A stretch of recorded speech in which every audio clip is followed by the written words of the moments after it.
you're thinking about retirement, it's great and congratulations. It's going to be the most important or one of the most important decisions that you ever make. And that's why it's so important to get it right. In fact, you'll spend more money in retirement than you did in buying a house and maybe even buying a business. And so for the next 30 or 40 years even, the decisions that you make today are going to follow you. That's why it's so important to do some pre-retirement planning instead of going by rules of thumb. And yet that's exactly what we do. In fact, many times when I talk to clients as they begin to think about their retirement income planning, they would comment about different rules of thumb that they had followed, the most popular being the 4% rule. Now, the 4% rule came about in 1994, and essentially it said this, that it's possible for you to take 4% out of your investment account or retirement account and adjust it for inflation, and you'll never run out of money.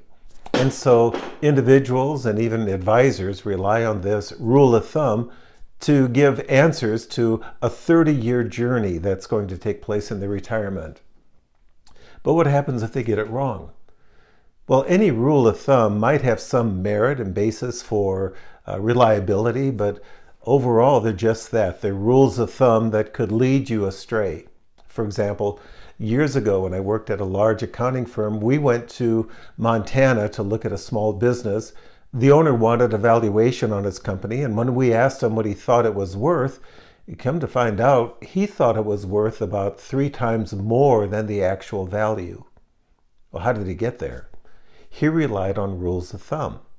And in his case, it really would have hurt him had he followed through without some additional planning. So let's take a look at the 4% rule and see the impact that, for example, taxes can make on this in your retirement planning. I'm going to use an example of 2 neighbors, Bob and Bill. Bob, after college, started a small business and years later decided to sell it. And after he paid all of the commissions and fees and taxes, he was able to put $1 million in his taxable account or investment account or brokerage account, call it whatever you may. As a result then, Bob looked at the 4% rule and he thought this might work out okay for him. 4% of $1 million would be $40,000. He adds his $30,000 that he's going to make in Social Security, and he'll have a retirement income of $70,000, which he thought would be great for him. Well, because the money was in an investment account or a brokerage account, Bob is going to get some real advantages when it comes to taxes. Now remember, he had already paid taxes on the sale of the business, so now he's going to pay taxes on qualified gains or qualified dividends, long-term capital gains, maybe interest, anything that is going to be taxed at a much lower rate than is ordinary income. So that at the end of the year, Bob only paid about $500 in income.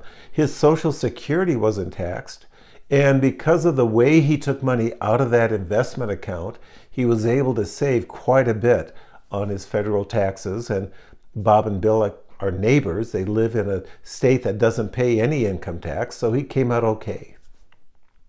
Bill, on the other hand, went to work for a bank.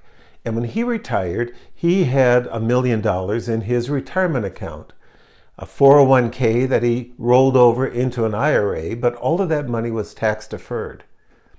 So when Bill looked at the 4% rule, he too thought he would take $40,000 a year out of his investment account or his retirement account.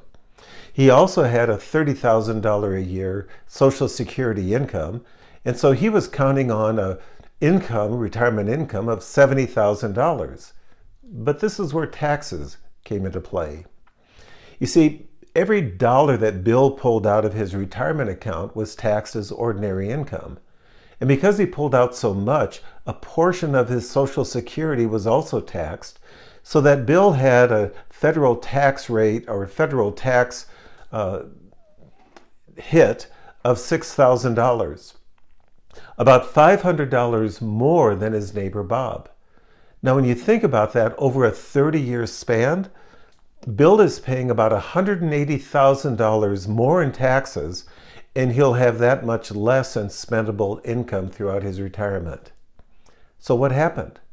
It's not that they were following a different rule, it's just that they had forgotten to include the impact of taxes that was predicated upon where that money was drawn from. For Bob, it worked out okay. For Bill, not so much.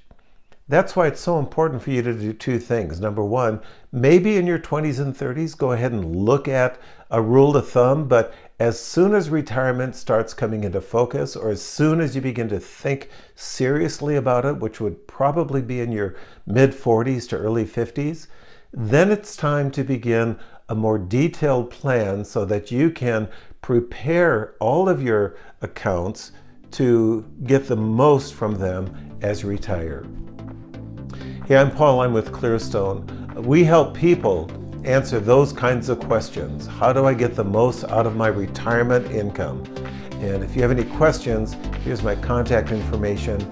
Give me a call, send me an email. Love to talk to you about it.